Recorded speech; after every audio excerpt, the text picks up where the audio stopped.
오늘 고린도전서 15장 35절로 49절 말씀이죠. 제가 제목을 어떤 몸으로 부활할까요? 제가 그렇게 제목을 잡았습니다. 사실상 오늘 설교 주제가 되는 우리가 부활을 하는데 어떤 형체의 모습으로 부활을 할 것인가, 그것이 우리의 의문점이 아니겠습니까? 제가 어렸을 때에 이 고린도전서 15장 부활장을 읽으면서 설교도 듣고 또 저 나름대로 국어 실력이 어느 정도인지는 모르지만은 열심히 그 당시에는 제가 주석이나 이런 것이 없었으니까 목사님 설교에만 의지하고 설교를 들었기 때문에 나름대로 이제 그 단어의 의미를 생각하면서 내가 이제 죽는다 해도 다시 살아날 텐데, 그때는 주님 오시는 날 부활할 때 그때는 내 모습이 어떤 모습인가? 사실 그 답은요, 예수님께서 부활하셨을 때에 제자들에게 나타나는 모습에서 저는 찾을 수가 있었습니다. 그 말씀과 대비하면서 나름대로 아는 척을 좀 했었던 때가 있습니다만은, 지난 2주간 동안 질병 속에 투병 중에 제 자신의 삶과 죽음에 대해서 생각할 때에 오늘 말씀이 저에게는 아주 굉장한 소망이 되어 있고, 제 2주 동안은 제가 설교를 못하고 전전도사가 예배 인도를 했는데 좀 병석에 있으면서 예배 인도를 못한다는 것이 너무 아쉽고 그랬지만은 더 깊은 묵상과 생각 속에서 살 수 있게 된 것이 오히려 나에게는 더 힘이 되지 않았는가, 저는 그렇게 생각을 합니다. 그래서 오늘 제가 여러 가지 설명, 사설을 좀 금하고 우리가 궁금했던 그 내용 속에서만 생각해보는 그런 시간을 갖도록 하겠습니다. 여러분, 어떤 몸으로 부활을 할까요? 특히 예수 믿는 사람들, 예수 믿지 않는 사람들도 부활을 합니다. 그런데 부활체는 난 동일하다고 생각을 해요.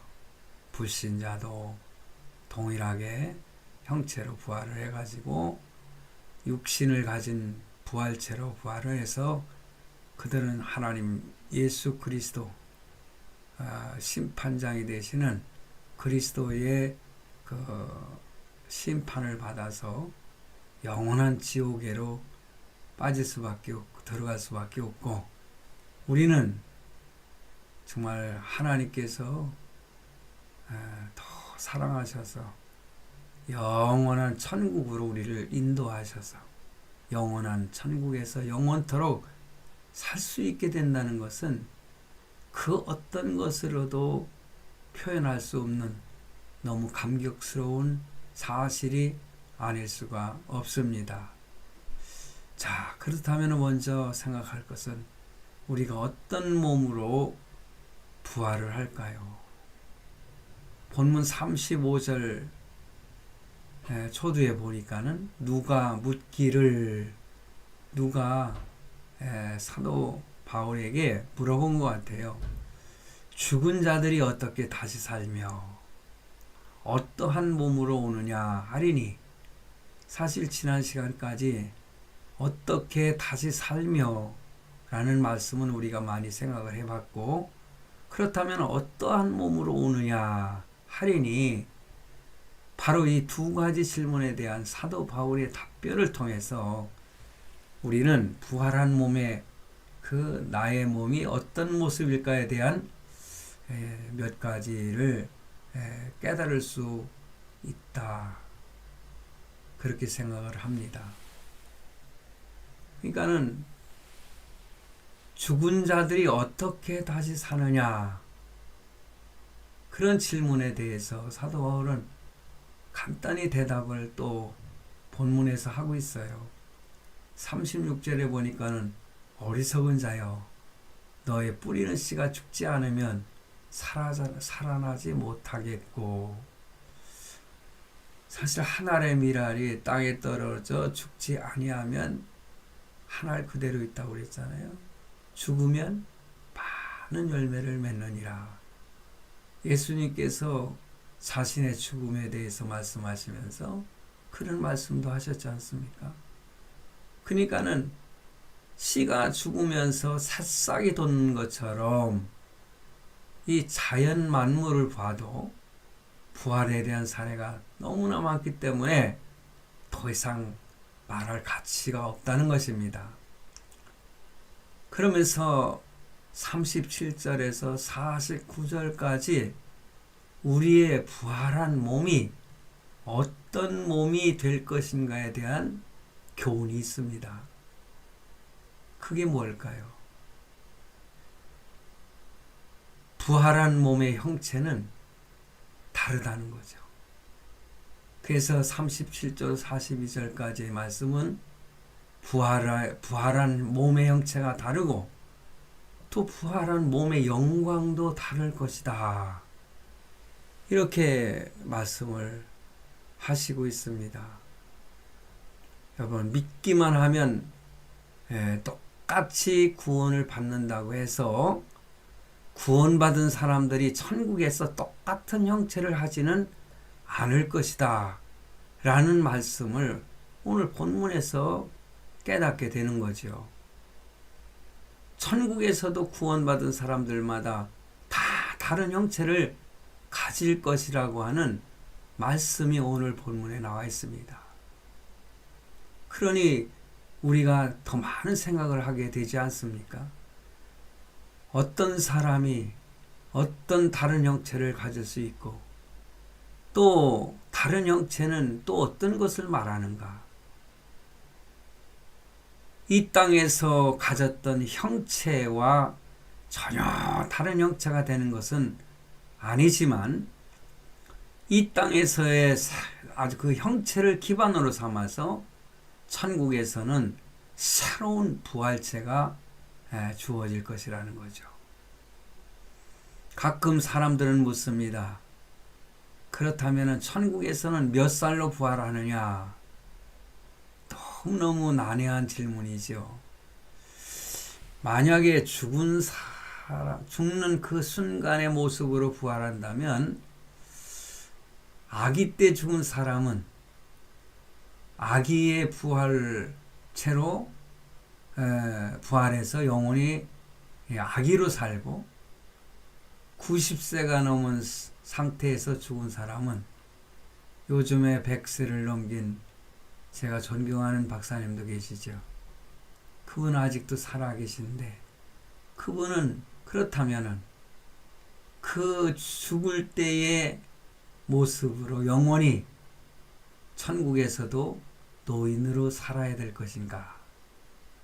사실 이런 질문을 할 때 우리가 난해한 질문 속에 또 하나가 하나님께서 아담과 하와를 만드실 때에 몇 살 정도의 사람으로 만드셨을까? 이 상상이 가지 않습니다. 어떻게 보면은 그런 경우라면은요, 20대에 죽는 것이 가장 좋지 않을까? 아주 팔팔할 때. 그런데 성경은 우리에게 그런 일은 없을 것이다 라는 것을 암시를 합니다. 아마 그 영혼이 가질 수 있는 가장 아름다운 몸의 형체로 각자 다르게 부활하지 않겠는가, 그렇게 생각을 해봅니다. 뿐만 아니라 하나님은 차별이 없으신 분이잖아요. 그리고 행복과 불행의 차이가 없다는 것을 전제로 했을 때에 그 부활체는 그 형체가 다를 뿐만 아니라 그런데 부활체가 가진 그 영광도 다를 것이다. 이렇게 본문에서 말씀을 합니다. 41절 말씀을 통해서 우리는 이 땅에서 단순히 믿기만 하고 천국에 간 사람도, 그러니까는 죽는 순간에 주여 나는 주님이 나의 구주로 믿습니다. 이렇게 진실로 고백할 때 그 사람은 죽기 일보 직전에도 구원을 받아 천국에 갈 수 있죠. 그런데 그렇게 천국에 간 사람과 어떤 사람은 예수 그리스도를 위해서 순교하는 그러한 신앙을 갖고 또 순교자로서 세상을 떠납니다. 이렇게 천국에 간 사람의 그 보상과 영광이 어떻게 같을 수가 있을까? 저는 그렇게 생각을 합니다. 요한계시록에도 순교자에게는 정말 멸관이 쓰여진다는 말씀으로 우리를 크게 위로해 주고 있지 않습니까? 하나님의 이 땅에서 우리가 하나님을 위해서 우리가 드렸던 어떤 시간과 재능과 물질 어느 것 하나라도 헛되게 만들지 않으실 거라는 것입니다. 그러므로 하나님께 목숨 바쳐 헌신하는 것을 성경은 강조하고 있고 또 설교자들은 그렇게 강하게 어필하지 않습니까? 만약에 생명이 끊어지는 순간에 예수 믿고 구원받아 천국에 간 사람과 평생을 한 몸 바쳐 헌신하고 충성하고 물질도 드리고 재능도 드리고 시간을 들였던 그 모든 것들과 동일한 모습의 참 형체라면은 차별이 있는 거 아니겠어요? 어떻게 보면 제가 잘못 표현하는지는 모르겠습니다만은 억울하다는 거죠. 하긴 차별이 있어야 되는 거죠. 그거는 공정하신 분이기 때문에. 그래서 부활체는 동일한 모습이지만은 하나님께 받을 보상과 복은 하늘나라에서는 다를 것이다. 그러니까 어느 부흥사님들은 제가 어렸을 때 설교를 들으면은 어떤 사람은 천국에 가봤더니 고대 광실로 자기를 인도해 주더라는 거예요. 근데 어떤 목사는 죽어서 갔더니 개털모자 하나만 씌워주더라는 거예요. 그래서 하나님께 왜 나는 평생 목회를 하면서 주를 위해서 헌신했는데 개털모자밖에 없습니까?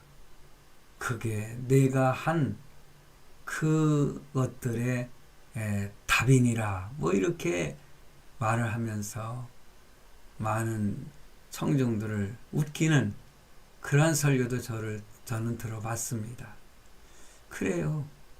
나에게 개털모자 하나가 씌워질지 고대 광실이 나에게 주어질지 그거는 내가 이 땅 위에서 어떻게 하나님께 헌신했느냐, 시간을 드리고 재능도 드리고 물질도 그만큼 풍성하게 드렸을 때에 하나님께서 주시는 보상이 아니겠습니까?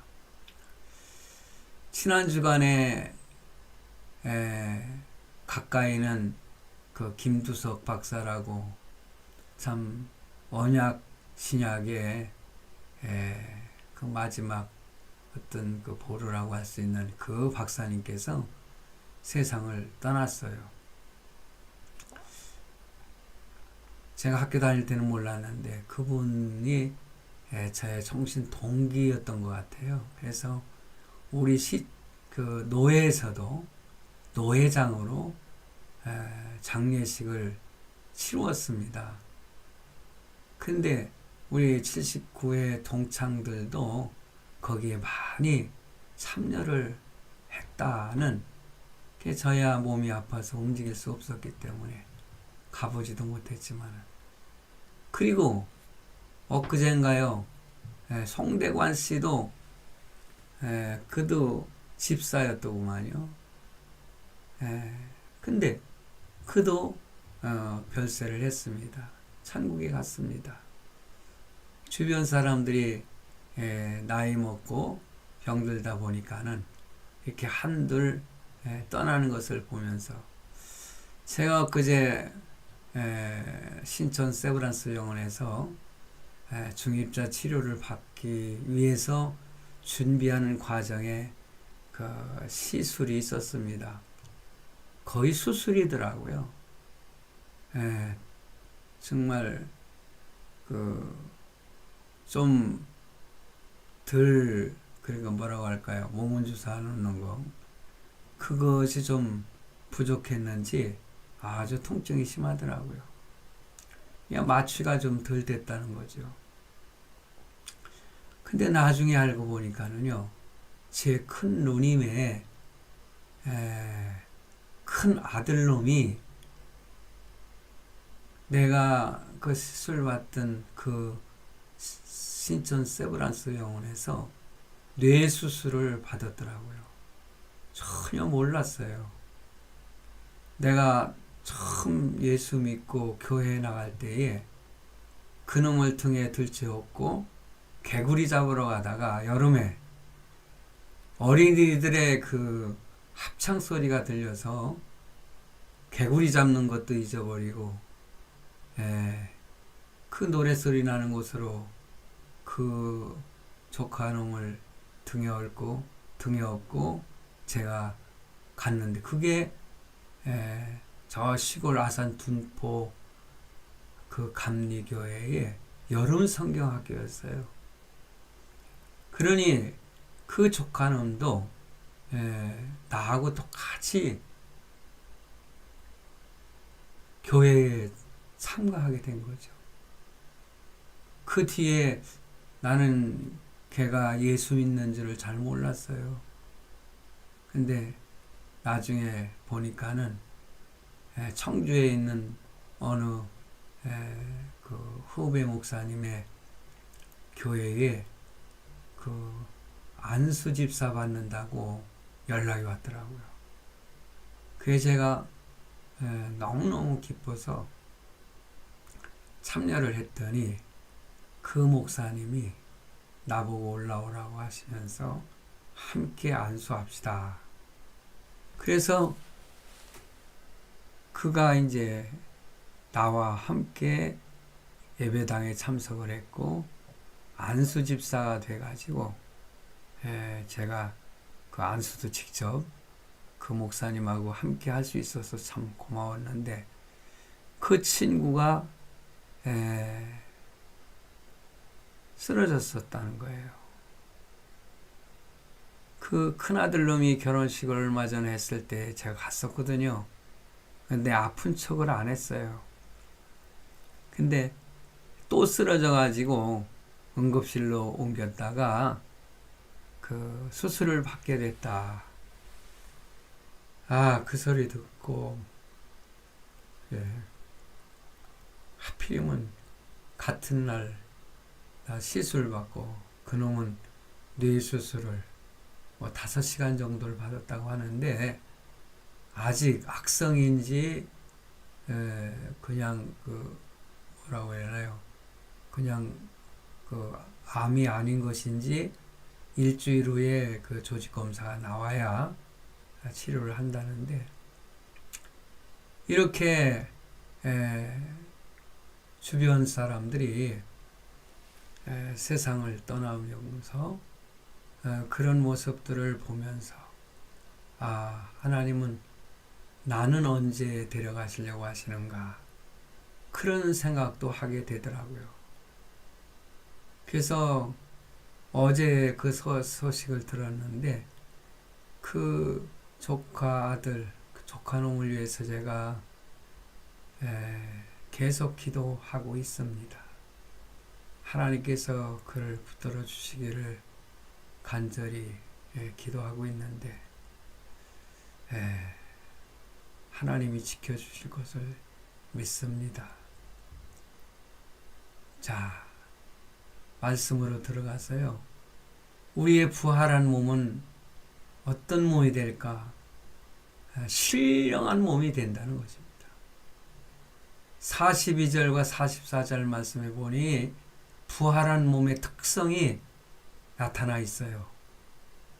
42절 말씀을 보면은 썩지 않는 몸이 된다. 그렇습니다. 지금 이 육신은요, 썩어질 거거든요. 너는 흙이니 흙으로 돌아가라. 주님 말씀하셨어요, 하나님께서. 우리는 이 썩어질 육신은 땅에 묻혀서 썩게 돼 있어요. 그러나 내가 죽지 않고 주님이 이 땅 위에 오신다면은 우리는 죽음을 맛보지 않고 썩은 육신이 순간에 변해서 신령한 몸이 된다. 저는 그러한 기대를 걸고 많이 감사 기도를 한 적이 있습니다. 썩지 않는 몸으로 부활한다 이거예요. 그러면서 43절, 44절 말씀에 그 몸은 영광스러운 몸이라고 했죠. 그리고 강한 몸이고 신령한 몸이라고 증거하고 있습니다. 제가 썩어질 육신을 가지고 있으니까요. 제가 간 수치가 좀 높아져 가지고 온 몸이 가려움증으로 지금 몇 주째 고생을 하다 보니까는 어떤 때는 정신이 하나도 없어요. 너무 가려워서. 이게 꼭 무슨 어떤 괴질처럼 온몸이 그냥 열꽃이라고 하나요? 온몸이 다 그래요. 참, 여러분 상상은 하지 마십시오. 근데 이 몸이 변해서 강한 몸이 되고 신령한 몸이 된다는 것입니다. 성도 여러분, 현재 우리 인간의 몸도 너무너무 신비롭지 않습니까? 두뇌를 비롯해서 너무너무 신기한 거예요. 신기하지 않은 부분이 없어요. 그러나 부활한 몸은 지금의 몸과는 비교할 수 없을 정도로 더욱 신비한 그런 몸이 될 것입니다. 그 몸은 영원히 썩지 않을 것이고 늙거나 질병에 걸리지도 않을 것이고 다시 죽지도 않을 것이고 시 공간의 제한을 받지 않는 그런 몸이 될 것입니다. 그래서 저는 세상 떠난 성도들 위해서 제가 이제 장례식을 치르면서 요한계시록 21장인가요? 거기에 천국에서는 어떤 몸으로 되어질 것인가에 대한 소망을 주면서 장례를 치르고 믿는 성도들에게 기쁨을 주고 너무 죽음에 대한 슬픔에 잠기지 말고 우리 믿는 성도들에게는 오히려 천국으로 이사가는 것이기 때문에 우리 동기 목사님들이 항상 단톡에다가 그런 얘기를 합니다. 어느 누가 세상을 떠나는데 우리보다 먼저 천국으로 이사갔네. 그곳에서 건강한 몸으로 잘 지내고 있게 우리도 뒤따라갈 테니 이런 카톡 문구를 적어놓는 것을 보면서 그렇습니다. 우리는 그냥 죽으면 사라지는 것이 아니라 천국으로 이사가는 것입니다. 우리의 시민권은 하늘에 있다고 사도 바울도 분명히 말씀하고 있지 않습니까? 분명히 몸인데 부활하신 주님께서 아까 말씀을 드렸잖아요. 요한복음 20장 26절에 보면은 문을 꼭 걸어 잠근 곳으로 예수님께서 들어와 가지고 제자들에게 보이신 것처럼 이런 벽도 자유롭게 통과할 것입니다. 저는 목회를 하면서요, 초창기에 그 영적인 문제를 많이 경험을 했어요. 또 귀신과 싸우면서 그 엄청난 영적인 경험을 했었는데, 하나님은 무소부재하신 하나님이에요. 그런데 귀신은 그렇지 않더라고요. 귀신은 버스 타고 다니고 택시 타고 다니고요. 귀신은 비행기도 타고 미국에 가고. 자기 생각대로 가는 곳에 머무는 것이 아니라 이렇게 제한적인 것을 저는 이것이 사실일지 아닐지는 장담은 못하지만 제 경험으로는 그렇게 느껴졌습니다. 그러나 예수님이 부활하신 부활체는 그렇지 않았지 않습니까? 그래서 많은 성경학자들이 추정을 합니다. 우리의 부활체는 생각한 대로 순식간에 우주의 어느 공간이라도 갈 수 있게 될 것이라, 그렇게 말을 해요. 그렇게 새로운 몸을 입게 된다는 점에서 우리 성도들이 죽음을 맞이한다는 것은 하나님께서 성도들에게 주신 또 하나의 축복이다, 이렇게 말할 수 있겠다는 생각이 듭니다. 부활신앙을 가진 우리는 결코 죽음을 겁내서는 안 될 것입니다. 몸이 그냥 불편하고 쑤시고 아프고, 사실 저 지금도 힘이 별로 없어요. 그렇지만은 이 설교할 수 있는 힘이 생기는구만요. 그래서 몸은 이렇게 쇠약해져 있지만은 영적인 면에서는 더 하나님께 가까이 가고 있다, 저는 그렇게 생각을 합니다. 그 죽음에 대해서 너무나 겁을 내는 사람들이 많아요. 요즘에 점치는 사람들이 많아지고 있다고 하지 않습니까?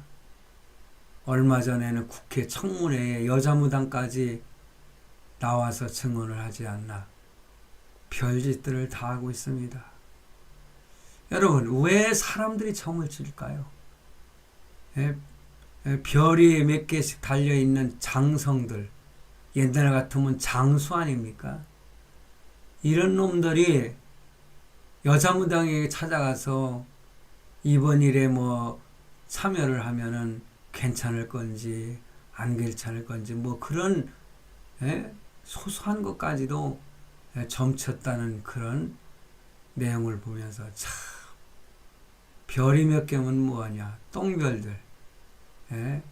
제가 군에 있을 때 별 하나짜리만 그 집차가 쫙 지나가도요, 깜짝 놀래가지고 거수경례를 차가 지나갈 때까지 하고 굉장히 존경스러웠던 그런 생각을 가지고 있었는데, 이번에 청문회에 나와서 별짓 다 하는 그 똥별들을 보면서 야, 군이 저렇게 타락을 했는가, 너무너무 아쉬운 겁니다. 우리 동기 목사님 중에 아주 훌륭한 목사님이 군대 갔다 온 후에 특수부대에서 근무를 했다고 그래요. 그래서 자부심과 긍지를 갖고 있었는데, 요번에 특수장교인가 특수부 대장, 중장인지 별 3개짜리 그 친구 하는 짓거리를 보고 특수부 출신이라는 것이 너무 창피하다, 막 그런 글을 올렸더라고요. 이 세상이 왜 이렇게 변했는지 몰라요. 사람들이 점을 치는 것이 앞날에 대한 두려움 때문에 그렇습니다. 그 말하면 죽음에 대한 두려움이죠. 여러분, 세상 사람들은 그럴 수 있다 치더라도 성도는 결코 점을 쳐서는 안 됩니다. 며칠 전에 제가 퇴원을 했을 때 우리 딸아이가 와서 얼굴을 보고 갔는데 아침에 일어나가지고 그 뭐 핸드폰을 계속 보고 있으니까는 우리 둘째 아들 놈이 눈에 오늘 뭐 그 젊게 보는 거야? 그냥 보는 거야. 그래서 내가 아빠가 이번 주 설교 그런 설교할 건데 그런 짓거리 하지 마라. 장난삼아 재미삼아도 그렇게 하는 거 아니다. 왜 그런지 아십니까? 사단이는 그런 순간에 역사를 하는 것입니다. 결코 점을 쳐서는 안 돼요. 하나님은 점치는 행위를 대단히 미워하십니다. 왜냐하면 점은 하나님을 신뢰하지 않는 것입니다. 하나님의 사랑을 믿지 않는 결정적인 행위가 뭐냐? 점치는 행위입니다. 과거 제가 어렸을 때 예수 믿을 때 우리 어머님이 그 박수무당을 그 양자를 삼아가지고 털 그 점치러 다니시고 저보고 너는 내 아들 아니다. 너는 전가가 아니라 돌절가다. 막 그러셨어요. 저를 얼마나 핍박을 했는지 몰라요. 그래도 저는 눈 하나 깜짝 하자 아니하고 주님의 말씀에만 순종하며 살았습니다. 점이라고 하는 것은 하나님의 인격에 상처를 입히는 행위예요. 그래서 점치는 행위는 성도가 지을 수 있는 가장 나쁜 죄 중에 하나인 것입니다. 출애굽기 22장 18절에 이런 말씀이 있어요. 너는 무당을 살려두지 말지니라. 무당을 발견하면 죽이라는 거예요. 하나님을 따르고 하나님의 기적을 통해서 홍해를 건너는 사람들 중에도 무당이 있었다는 거죠. 오늘날에도요, 영적으로 홍해를 걷는 사람들 중에서도, 그러니까는 예수 믿는 성도들 가운데서도, 이거는 귀신점이 아니라 예수점을 치는 사람들이 있더라고요. 예언 기도를 해준다는 둥, 이런 짓거리 하나님이 기뻐하시겠습니까? 그래서 하나님은 예수점을 치는 사람들을 미워하십니다. 오히려 그냥 점치는 사람들보다 더 미워하시는 거예요. 왜냐하면 그냥 점치는 사람보다 예수 이름을 망령되이 일컫는 3계명까지 범하기 때문에 그런 것입니다. 성도 여러분, 우리는 죽음을 정복한 사람들입니다. 그런 믿음으로 하나님께서 우리의 앞날을 어떻게 펼치시더라도 아멘, 할렐루야 하면서 순종하며 나가야 되지 않겠어요? 그러므로 이 땅에 살면서도 신령한 몸으로 살아가기를 바랍니다.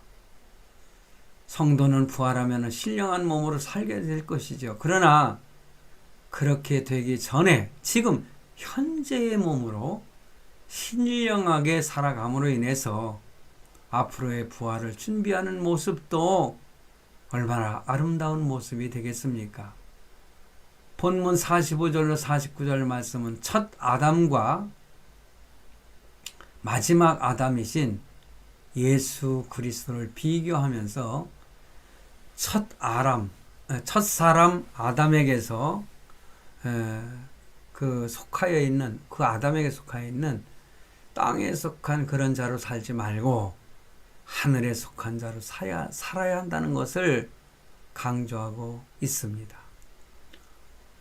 우리가 하늘에 속한 자로 신령하게 산다는 것은 뭡니까? 45절에 기록된 바 첫사람 아담은 산영이 되었다 함과 같이 마지막 아담은 살려주는 영이 되었다. 자기 자신만 사는 것이 아니라 마지막 아담은 살려주는 영이 되었다는 거예요. 예수 그리스도는 살려주는 영이셨습니다. 그러므로 하늘에 속한 자로 신령하게 산다는 것은요, 살려주는 영을 가지고 사는 것을 의미하는 것입니다. 여러분, 이제 우리는 살려주는 영으로 살아갑시다. 우리가 나중에 부활한 몸을 입기 전에 이 땅에서도 남을 살려주는 삶을 통해서 신령하게 살아야 합니다. 그처럼 남을 살려주는 삶을 살려면 무엇보다 우리의 성공에 대한 가치관이 달라져야 되죠. 세상 사람들은 자기의 욕구를 채울 수 있는 능력을 가졌으면 성공했다고 합니다. 어떤 분은 1등하고 명예를 얻고 돈을 많이 버는 것이 성공이라고 생각을 하지요. 그러나 사도 바울은 그런 생각을 배설물로 여겼다. 그러한 모든 얻어진 것들을 똥처럼 생각했다.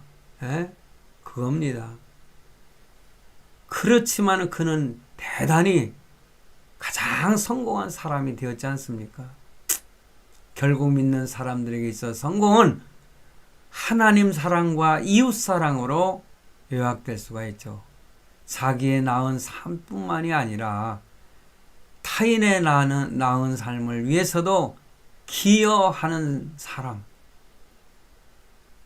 기여를 해야만이 진정한 성공한 사람이다. 삶의 목표가 이기적인 목표라면은 절대 그 삶은 가치 있는 삶이 될 수 없습니다. 우리의 목표는 커야 합니다. 나와 내 가족을 벗어나서 많은 사람들을 품는 그런 목표가 있어야 되는 것입니다.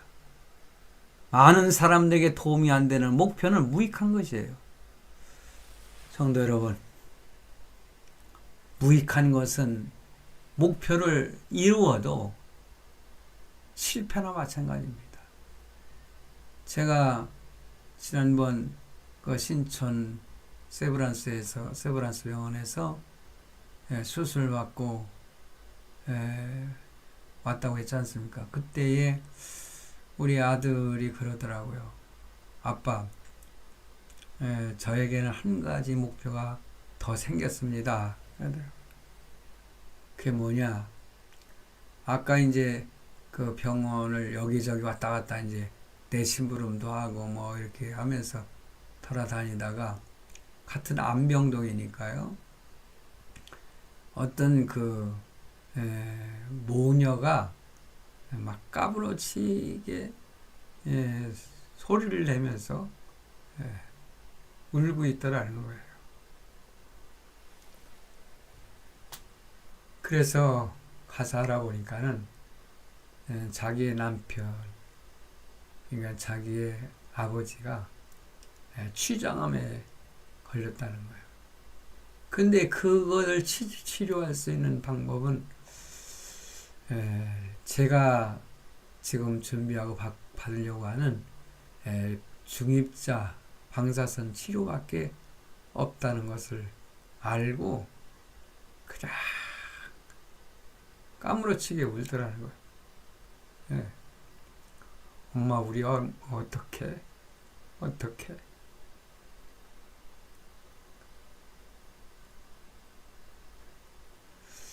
그 수술 받으려면, 그러니까 그 방사선 치료 받으려면은 8천만 원 가까이 드는데 그 돈을 우리가 없잖아. 그러면서 울더라는 겁니다. 그러면서 자기가 좀 더 열심히 돈 벌어서 우리 아들이 그렇게 돈이 없어서 치료받지 못하는 사람들에게 좀 베풀면서 살고 싶다. 저는 그 말이 너무너무 감격스러웠어요.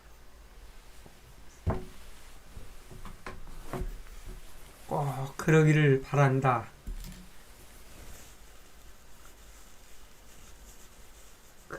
근데 저에게는 웬 행운인지 웬 복인지 따져보니까는 정말 8천만 원 내지 1억 가까이 들어가는 그 중입자 그 방사선 치료를 우리 아들이 저를 위해서 진행을 하고 있다는 걸 생각할 때 하나님이 너무너무 감사하고 또 아들놈한테도 너무 감사한 거예요. 그래, 나중에 이런 정말 돈이 없어서 치료를 못하고 세상을 떠날 수밖에 없는 사람들을 찾아다니면서 좋은 일을 참 물질의 그 공여를 통해서 하나님을 기쁘시게 하는 사역을 감당하기를 바란다. 그리고 지금도 그런 기도를 하고 있습니다. 그런 사람들이 많더라고요. 교회 생활에서도 무엇이 성공적인 교회 생활인가? 섬기는 교인이 될 것이냐? 섬김을 받는 교인이 될 것이냐? 우리는 점차 섬겨주는 교인이 되어야 되지 않겠습니까? 남을 살려주고 남에게 주는 삶이 바로 성공이라는 그런 가치관을 부활시키고 또한 확고히 해야 되지 않겠나. 그러므로 성도의 진정한 성공은 자신의 욕망과 세상적 가치관을 죽이는 것입니다. 왜 우리가 예배를 드리고 기도합니까? 우리의 개인적 욕망을 죽이고 하나님의 뜻 앞에서 자신을 죽이기 위해서인 것입니다. 하나님 앞에서 내 뜻과 욕망이 죽지 않으면은 삶의 변화는 기대할 수가 없는 것입니다. 우리가 예배와 기도를 통해서 나의 소원을 꼭 이루겠다는 욕망을 가지면은, 그러니까 나의 소원만을 이루겠다는 그런 욕망을 가지면 삶의 변화가 별로 없다는 거죠. 그러나 예배와 기도를 통해서 하나님의 뜻을 이루겠다는 꿈을 새롭게 하면은 삶의 변화가 이루어질 것입니다.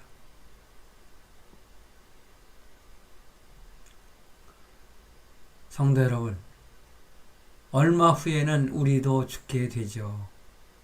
죽은 후에는 신령한 몸으로 살게 될 것입니다. 그때 우리의 몸의 영광은 이 땅에서 하나님 앞에 헌신한 정도에 따라서 달라질 것입니다. 이 부분에 대해서는 여러 가지 해석들이 있고 잘못된 해석들이 있다고 성경학자들은 또 말하는 부분들이 있지만은, 그러나 오늘 말씀을 그냥 말씀 자체대로 생각해 보면은 그것입니다. 헌신한 정도에 따라서 달라질 것입니다.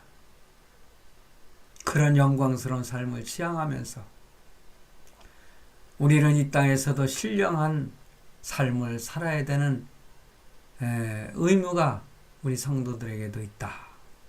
남을 항상 배려하는 삶을 통해서 썩어질 육신을 가지고도 신령하게 살아가는 그런 복된 성도들이 되기를 바랍니다. 기도하시겠습니다.